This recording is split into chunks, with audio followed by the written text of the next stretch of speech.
সৌরভ গঙ্গোপাধ্যায়ের বায়োপিক নিয়ে ক্রীড়া ও সিনেপ্রেমীদের কৌতূহলের শেষ নেই।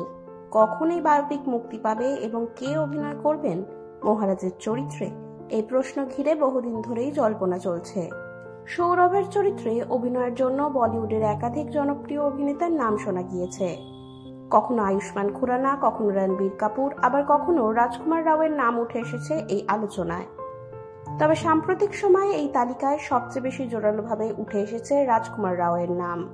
তাহলে কি সত্যিই রাজকুমার রাওকে দেখা যাবে সৌরভ গঙ্গোপাধ্যায়ের চরিত্রে? এবার এ বিষয়ে মুখ খুললেন ভারতীয় ক্রিকেট দলের প্রাক্তন অধিনায়ক নিজেই।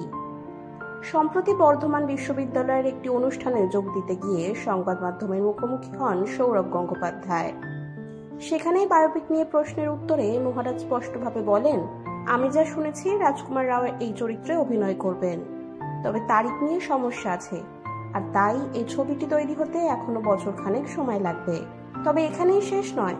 সৌরভ গঙ্গোপাধ্যায় নিজে তার চরিত্রে কাকে দেখতে পছন্দ করতেন, এই প্রশ্নে বেশ কৌশলী উত্তর দেন তিনি। সৌরভ বলেন, আমার রাজকুমার রাওকে ভীষণ পছন্দ।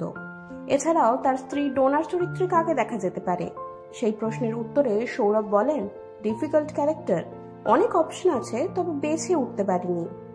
সব মিলিয়ে সৌরভ গঙ্গোপাধ্যায়ের বায়োপিক ঘিরে দর্শকদের প্রত্যাশা এখন তুঙ্গে। তবে চূড়ান্ত ঘোষণা আসার জন্য অপেক্ষা করতে হবে আরো কিছুদিন।